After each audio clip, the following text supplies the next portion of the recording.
to breaking news that we are getting, and this concerns the Jadavpur University death case. Now we are given to understand that a TMC delegation is meeting with the deceased's family members. A 17-year-old boy who in fact lost his life after falling from the balcony of the Jadavpur University hostel campus. This is the piece of breaking news that we have put out for our viewers, as the TMC delegation in fact is now meeting with the family members, and we are also given to understand a further discontent between the West Bengal government and the governor over the vice chancellor appointment of several other universities that also continues as far as this particular story is concerned. My colleague Kamalika continues to be with us on the broadcast to offer more perspective on this story. Kamalika, the fact that the family members have met with the TMC delegation, what are the stakeholders really saying as far as that big meeting is concerned? And also the fact that we're talking about these friction points between the governor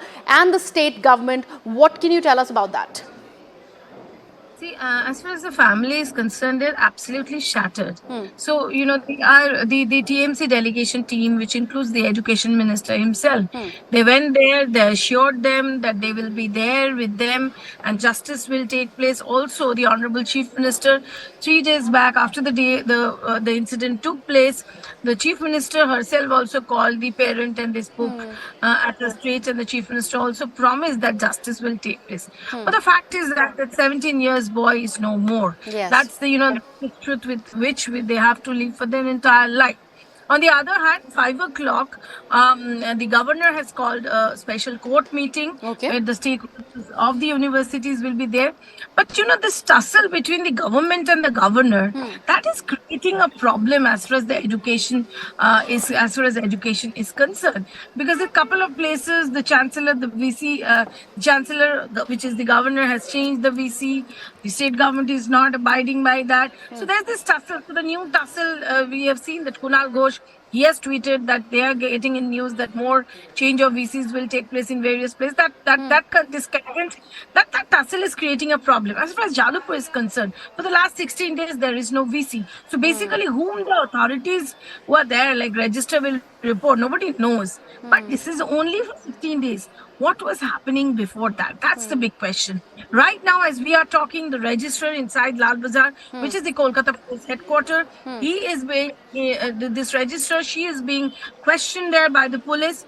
Apart from this, the dean of science, the dean of students was called today by the police. He could not go today, citing the reason that some of the students have blocked him, so he could not go.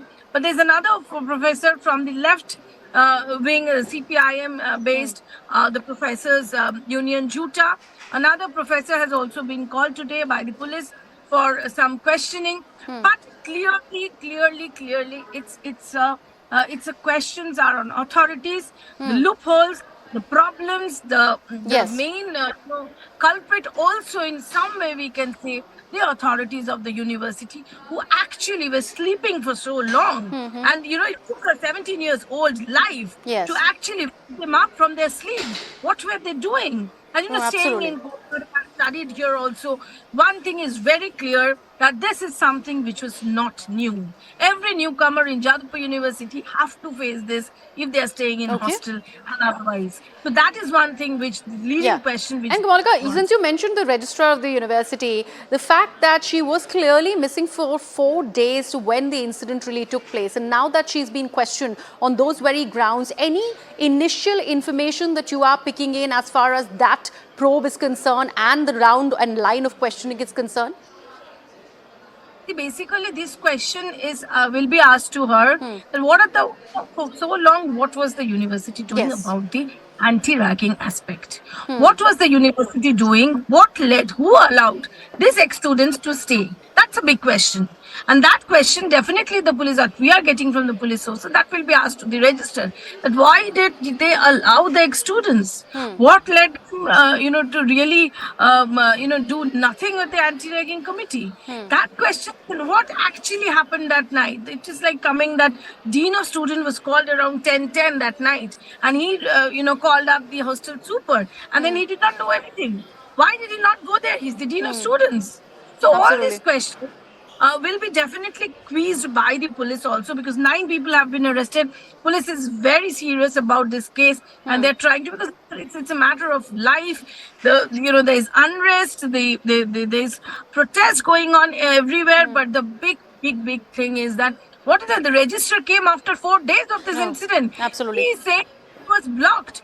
There was no, we are coming. There is no such blockade as what he has pointed out. So what led her stop to come to the university? And she's saying that she's working from home and she's managing the things. And she also stated that she has a high pressure. If she has a high pressure, then why she's a registrar of Jadavpur University? Absolutely. I mean, Jadavpur is an elite university which is always in talks and in news always, and there are movements, and then why is she in that post? Absolutely, and this is clearly going to be putting the registrar in the dock, considering that investigation and the probe currently continues. Now, there are some important questions that Kamalika has raised for us on the broadcast, and we are going to actually point by point tell you exactly what we are trying to understand through this crucial case that has emerged out of the state of West Bengal. Let's first take a look at the crucial questions that still remain unanswered. Now, the first thing that we are given to understand, and the first thing that we'd like the authorities to answer, is that why were the former students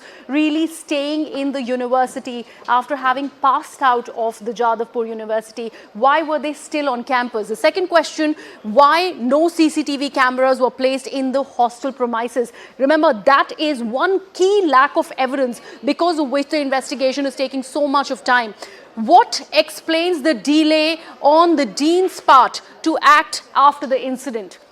There has been a considerable amount of time that has in fact elapsed, after which the dean really pressed his authorities into service, and there was some sort of an action, some sort of a movement that started to take place, but not before. The fourth important question is that why was the university registrar not on scene until 4 days after, the very point that Kamalika also was underlining for our viewers.